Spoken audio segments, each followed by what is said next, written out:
Awesome. Cool. Well, for those the first time, my name is Mace.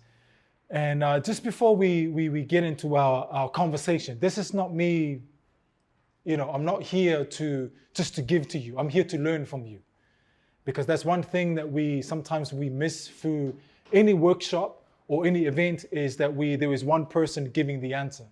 So the whole point of tonight, as what Lance and Brother Ray mentioned, is us, brother, coming together in this space to learn and to educate from every one of us. Because I can see there are some older folks, there are some older brothers that are here tonight that have more experience that I've never been.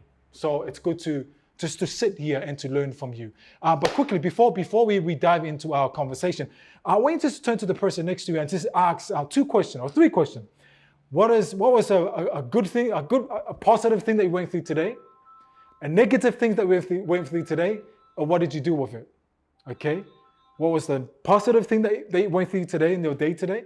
And a positive and negative thing, and what did you do with it? I'll give you 20 seconds to do it, okay? Just turn to the person next to you. Ready? Go for it. Man, awesome. But again, the reason why I do this is because sometimes when we come to a space like this, is that we feel afraid, to share things that we go through as men, But sometimes when we put it out there, we're talking about shame tonight, okay? So this topic tonight might trigger some emotional reaction or reacting in some of us. It's this topic called shame. Okay. Now this topic has often held people back in the state of depression. So we're gonna go straight. So what is shame? What is shame? Because before I open the floor, is that I never went to university to study about shame. I never went to school to study about shame. I never went to any workshop. I never read a book about shame. But I experienced this topic at a very, very young age, before I knew there was such a thing called shame. So my question I want to open the floor to you guys tonight is, what is your view? What is your understanding of shame? What is your view of shame? I want to give you 30 seconds just to turn to the person next to you and just ask that question. Just have a quick conversation. What is your view of shame? Now remember, there is no right or wrong answers, okay? We are here to learn from each other. So what is your view of shame? Go for it. Because all the answers that you've given it's spot on. So I'm going to add to your list. So shame is an emotion that keeps you forever shuttered to your past. Let me reframe that. Shame is an emotion that keeps you forever going back and forth to your past. Okay, so shame, it is a force, it is a power. Shame, this thing called shame, it's a force that prevents and stop you from fulfilling or rising up to your destiny. I came across a statement. There is a doctor. Her name is Dr. Brené Brown. Now, can you see the screen? Now, she teaches shame at this university in America. And this is what she has to say. Shame is the intensely painful feeling or experience of believing that we are, flawed and therefore unworthy of love and belonging. Isn't that amazing? Let me read that again. She says, shame is the intensely painful feeling or experience of believing. So you're believing in your head, believing that we are flawed and therefore unworthy of love and belonging. And then she goes to say, something we experience, done, or fail to do make us unworthy of, connection. I want you just to look at that statement. I want you just to think about it. Just to give you 10 seconds, just to think about that statement. It's a powerful statement, isn't it? So here's the thing. We so often use the word shame as the same sentence as the word guilt. See, shame and guilt, they go together. That's why our follow-up workshop after this, there is another workshop after this. This is an event, but there's a follow-up from this event. It's called guilt. Because we cannot bring up shame and not talk about guilt. It doesn't make sense. You have to talk about both. Shame and guilt, they're in the same sentence. So on the 27th of September, that's next month, don't miss it, okay? On the 27th of September, Kiala at the back there, so he's gonna be taking that workshop, okay? Don't miss it because we're gonna be talking about guilt, because guilt and shame, they both go together, okay? They both go together. So did you know, I didn't know this, but did you know the word shame and the word guilt, they come from the same Old English original word. They come from the same original English word, but here's the catch. Their meanings and their definition is totally different. They come from the same English word, but their definition, their meanings are totally different from each other. So let me ask you a question now. What is the difference, and the brother touched the difference between shame and guilt. What is the difference? What is the difference between shame and guilt? I want to give you 1 minute to turn to your group next to you and just talk about what is the difference between shame and guilt. 1 minute, go for it. Wow. I'm gonna answer that question this way. Now, guilt is a action base. Guilt is a action base. Shame is identity base. Okay, let me say it again. Guilt is a action base, is an attitude towards that guilt. Shame is identity base. Let me show you something. Guilt says to you, you made a mistake. Okay, don't lose me here. Guilt says to you, you made a mistake. What you did was bad. I did something bad. It's a guilt. It's action based. Shame says to you that you are bad. Can you see the difference now? You are bad. Shame on you. Shame says to you, you can't measure up. You will never be good enough. Can you see the difference between the guilt? Guilt is action. What you did is a mistake. Shame now shapes it and says, no, you are this. It's your identity. It's who you are. Okay? So that's the difference between shame and guilt. And so can you see it? You actually can see the difference between the two. Guilt is action-based and shame is identity. See, we feel guilty of what we did, but we feel shame of who we are. Let me put it this way. Shame is more than just an emotion. It's more than, because a lot of people say shame is an emotion. It's true, but it's more than just an emotion. Shame is the core belief about yourself. It's a core belief about ourselves. Shame, and that's what it is. And that's so shame is a core belief. It's something that is being shaped in you for all these years. Now, don't get me wrong. There are a lot of emotions that are attached to shame, but shame is more than just an emotion. It's a core belief. It's a lie. In other words, I have a negative view about myself. I have a negative view about myself. And if we're going to live like that for the rest of our life, guess what happened? Shame rules us because it's a core belief. Okay, it's a core belief. So here, I have no idea what it might be for you. I came here tonight because I have issues. And that is not the truth. I came here tonight because this topic has been ruling my life for all these years. I came here tonight. So I don't know what it's like for you. That something that causes you to feel shame. It could be that secret that you're holding on to. I had a pornography secret. And guess what happened when I got caught? And the very person caught me was my wife. Do you know how shame is that? It's a core belief, you see? So shame, I don't know what for you. It might be the secret that you're holding on to. It might be that addiction that you've been holding on all these years, but you don't want people to know about it.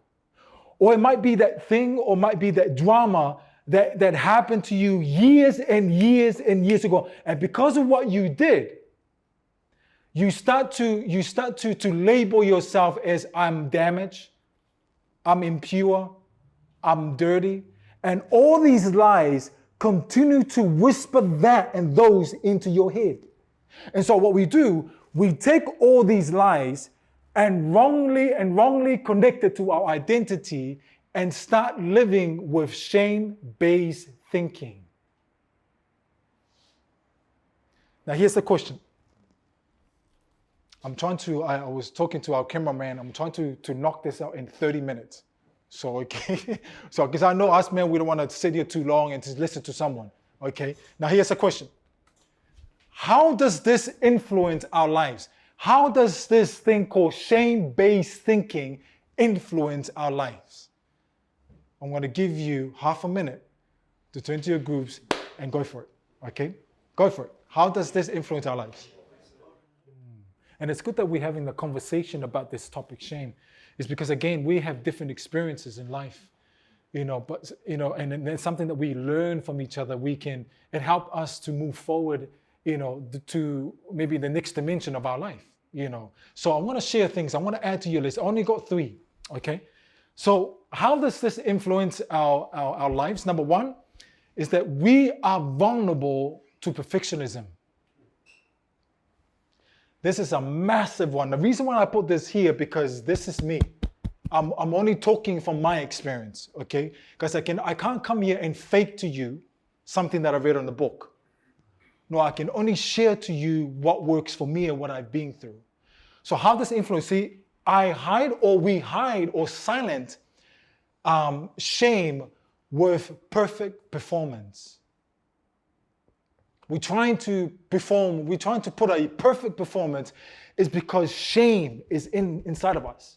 We don't want a shame to come out. So therefore, we're trying to silence, we're trying to hide shame, trying to put up a perfect performance. I don't know if you can relate to that, but that was me. Okay, I'm trying to put up a perfect act because really, I don't want people to laugh at me. So I want to hide shame. Okay, number 2 is that we are critical of ourselves, which drive us to become critical of others. Okay? Now, oftentimes, like the most critical people or the most negative people, the most fault-finding people are the people who are dealing with shame. Because there's a saying, shame people, right? Hurt people, healed people, healed people. So the most critical people in the world today, okay, the most negative people around are people dealing with shame. And the last one, okay, the last one is that we use, like this is what Ray was talking about. We use self-defeating fault to shield or to protect ourselves from disappointment. See, we lower our expectation because of shame. We don't want to go for that job. We don't want to go for that business. We don't want to go for that new shop. We don't want to go for that dream that you had before. Why? It's because, remember, we tell ourselves, no, I'm not going to go there because they're going to hurt me. So therefore, it's better for me not to try again. These 3 was massive in my life. I was born in Samoa, came to New Zealand at the age of 10. And, like I was talking to my brother earlier, and then I'm not blaming my culture. I'm not blaming my mom and dad because they done the best they can. But all I heard was, you're this, you can't do this, you can't do this. Guess what happened? The shame, so therefore my expectation was lower. Aiming higher was lower. Claiming the blessing that belongs to me was lower. Why? Because shame was shaping me. The question I want to ask you now, what are the root causes of shame? Because I know that there's not one root cause of shame, there's many. What are the root causes of shame? Because in order for us to deal with shame, is we need to go back to the root cause of shame, because if we can identify shame or the root cause of shame, then we can deal with shame. That's why I said it's like, we look at the tree. Like, in order for this plant not to grow, you can't just cut the leaves. No, you got to dig the root. So the question we're going to ask you tonight, just 1 minute, I'm almost done. 1 minute, just in your groups, what are the root causes of shame? Starting now, go for it. Wow, massive. Anyone else? Yeah? Let me show you some stuff. Okay, I'm just going to add to your list. Shame. The root cause, number 1, is abandonment. Abandonment. Now, here is the thing. Abandonment sends a greatest shame message. So it could be abandonment, children abandoned by their parents.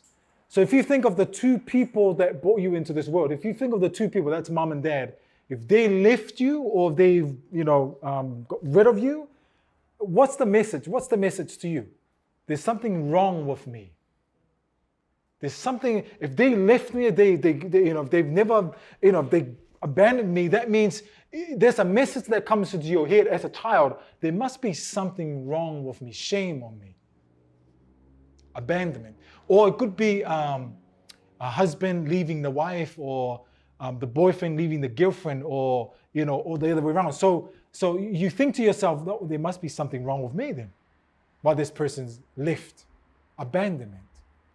Okay, so that's number 1. The second one is, we all know, is what we call the abuse. The abuse as a child. So there is a sense. A sense of shame is formed by abuse, especially those that we fought, especially those that are supposed to be protecting us. Okay, abuse, physical abuse. A child takes that message. Now, there's a difference between abuse and discipline. I don't know if you agree with me on that, but this is my view. In the island culture, they're the same. Abuse is discipline. There's a difference, okay? There's a difference between abuse and discipline. The way I used to discipline my son, okay? This is before, because we learn every day, but we got to learn every day. So when I receive this light, okay, when I start learning, before, the way I used to discipline my son, when he does something wrong, I would just, yell at him and beat him up, and give him a good hiding. And then he said, what did you do that there for? Because I'm disciplining you so you will know not to do it again. But then when I started teaching him this, he was confused. Because what's the difference? Because to me, abuse and discipline is all the same. There's a difference between the two. What about abusive words? You say to yourself, what's wrong with me? What's wrong with me? Like, why are they saying horrible things about me? That sends a message to you to say, you know what? There might be something wrong with you. Shame on you. Okay, abuse. The third one is betrayal. Can you see the list? You can take some photos if you want to. Betrayal. Betrayed by friends that we thought that we can trust. Have you ever been there before? Yeah? Betrayal. Especially friends that you thought, oh wow, I can trust this guy. And guess what happened? Next minute is what? A dog. Betrayal. Well, I didn't say it like that, but that's your view. Okay. Okay. But it's being honest. It's being honest. Like, but I mean, some people, this, they just want to kill that person. Betrayal. It's not a nice thing. Betrayal. Now, betraying trust or confidence, or maybe exposing a a secret, like gossip, like talking behind someone else's back. That's gossip. Let me talk to those who have wives. Who's married here? Who has a girlfriend or boyfriend? Okay. Okay. It's all good. It's all good. It's all good. There's nothing wrong. There's nothing wrong on that. There's nothing wrong on that. But let me talk to those who have partners, those who have a wife. Now, Now, if there's no, most couples, I'm not saying every couple, okay? Most couples, when they have issues or problems, normally most of them, they will run to their families. Okay, so let's say we have a problem. Let's say you and I have a problem with our wife. We run to our families. What's the problem? Okay, we are, okay? But what's the problem between your family and the wife? Money. Honest man, honest. I love your honesty, man. I love your honesty. But what's the problem? Like, so because most couples, they run, like, say husband, we run to our families. Instead of a couple, instead of the wife or the girlfriend or the boyfriend sit together to work things out, we go to our families. So what's the problem? The problem is your family built resistance towards your wife. What if the family don't like the wife? It's the truth. But here's the thing now. Let's fast forward now. Let's say you and your girlfriend or you and your wife sit down together and work things out. What's happening now is how does your family view your wife still? You and your wife got together, work things out, but here's the thing. Your family still have what? They still have a war. They build a war against your wife, which creates shame for your wife to face your family. Betrayal. Because the problem between A and B should not be here, right? This is our problem. I'm not saying there is nothing wrong with talking to people. Is that true? There's nothing wrong. Yes, brother. Maybe the family think they can do way better than the person. Yeah, absolutely.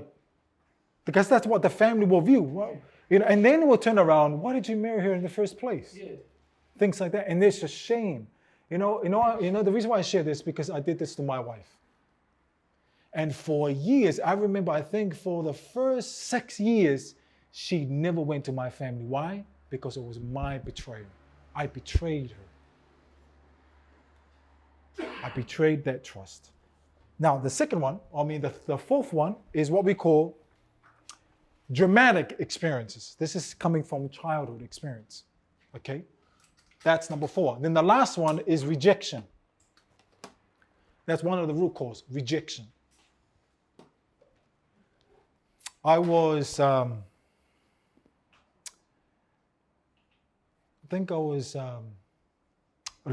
share that later. Now, you might feel rejected because you were neglected by mom and dad. And they were emotional unavailable for you, maybe because of work, or maybe because they had their own issues that they're working out. Okay? So you might feel that, rejection, because of rejection and neglect, there's a message sent to you to say that you are a what? That we got no time for you, so shame on you. So there's a shame that creates in that child. Or you maybe feel rejected because you were not validated of the good things that you have done. Now, I don't know about you, but maybe there are some of us that might come from families that you've been told that we're not going to talk about good things about you because we don't want you to have a big head. We don't want you to show off. So we're not going to say anything good about you. We're going to withhold all the positive things away from you. See, brothers, my usos, my dokos, my family tonight, we need validation. It's not enough of that. I think every day before my son goes to school, I say, son, you're the man. Every day. When he comes home out that door, whatever I'm doing, I drop everything. I say, son, man, it's good to have you home. I want to let you know, son, that I'm proud of you every single day. I never used to do it before. But they need validation. We need that. Some of us, we are shy. Some of us, we don't want to say that because we feel like, oh, man, that's just weird. Having having men talking about, validated each other. See, that's the thing. Not being loved. Here's a massive one. Not being loved is a sign of rejection. Now, let's say, let me put it this way. Let me illustrate this. Let's say you came from home, you grew up in a home where there was love. Mom and dad understood your worth. Okay, you came from home, you grew up at home where mom and dad understand your worth. Now let's say as a child, okay, I need to drink a cup of water. So I'll go to the kitchen, right, and get a cup, and accidentally I drop the cup. So what happened to the cup? So not only is the mess all on the floor, but in pieces, right? Mom and dad start running out of the bedroom, whatever what they're doing. They come out of the bedroom, okay? Now remember, this is a home, this is a loving environment, okay? This is a love environment. So they understood the worth. So they run to me, they see the mess, they see everything is, the cup is like all over the place. Before they say anything, they will say to me, son, regardless of what you've done, regardless of what you did, you are valuable. You are loved. We love you of who you are. We may, now the consequences comes in. We may not like what you did, but regardless of what you did, you are valuable. We love you of who you are. Now let me ask you a question tonight. Do you think that child has space in his heart for shame? Impossible. Because the brother mentioned shame was a shame. We came into shame. Shame is not part of us. But because of home, when we come from a home that we speak validation, we speak worth, we speak values, and this is how, before I never used to do this to my son. Every time my son make a bad choice, I would sit him down and say, son, regardless what you did, I think it was last term, don't tell him, okay? This is private. Last term, okay, my son, I think there was a report, I think it was one of his science that said that his attitude was dropping, okay? Now, if that was my dad, guess what happened? If that was my dad's, game over. But he came home that day, I've already got the report from the teacher, he came home on that door, I sat him down and said, son, and he laughed, he smiled, and he said he knew he's gonna get, because the teacher told him that I knew. So I sat him down and said, son, regardless of what you did, I still love you, man. You are valuable to me. I love you of who you are. Now, son, here's the consequences. Because what you did, I did not like. I may not like what you did, but you're still valuable to me. But here's the consequences. No PS4 for 1 week. And guess what happened? He smiled. I said, Dad, thank you. I said, why? Because I was waiting for you to give me a hiding. Value. Now, do you think my son has room there for shame? Impossible. Now, let's flip it now.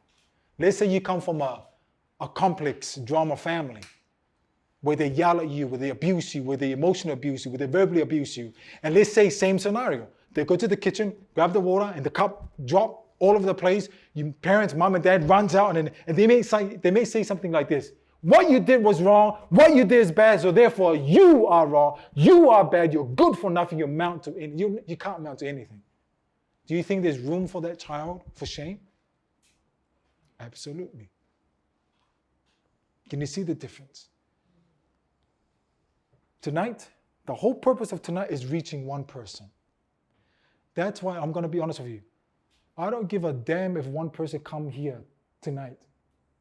Because my aim is not about numbers. It's about reaching that one person to change lives so they can go and reach other people. And it starts from us tonight. It starts from us tonight. I was born in Samoa, teen years of age, and then left Samoa to come to New Zealand. And I struggle with this thing, English. You know, doing the topic tonight, every time, it may not look like to you, but every time I sit here and share to you, man, before the whole week or the whole month, I'm like nervous. Because speaking English, I hate it. I struggle. Coming from Samoa to New Zealand, I struggle. So my sister took the challenge with my English, to teach me English. I remember one day, this is like every single day in New Zealand, on the high school and primary, especially primary school. I remember one day, I sat down with my sister, we're reading the book. Now, I came across words that I could not pronounce. But these words keep appearing through the book that I was reading. My sister could not control her frustration. So guess what happened?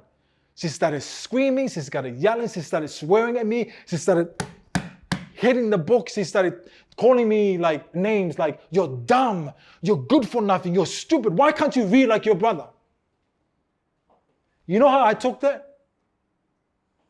Do you know how I took that? I was bad, I'm stupid, I'm dumb, I will never be able to become a successful person, I will never be able to reach my goal. That's how I took it. In other words, shame on you, Mace. And because of that, here's the thing, because of that, I was afraid to make friends. Primary school and high school, and when I left high school, I was afraid to make friends. I was afraid to get into a conversation. I was afraid to talk to people. I was afraid to speak. You know, me speaking here tonight, or every time it's a massive thing for me because of this thing called shame.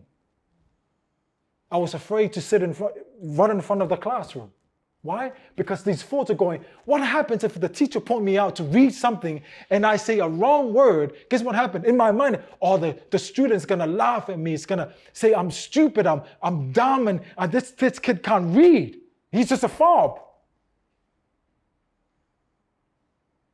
And because of the experience I went through with my sister, that creates values and core beliefs. And what does that look like? Shame. What does that look like?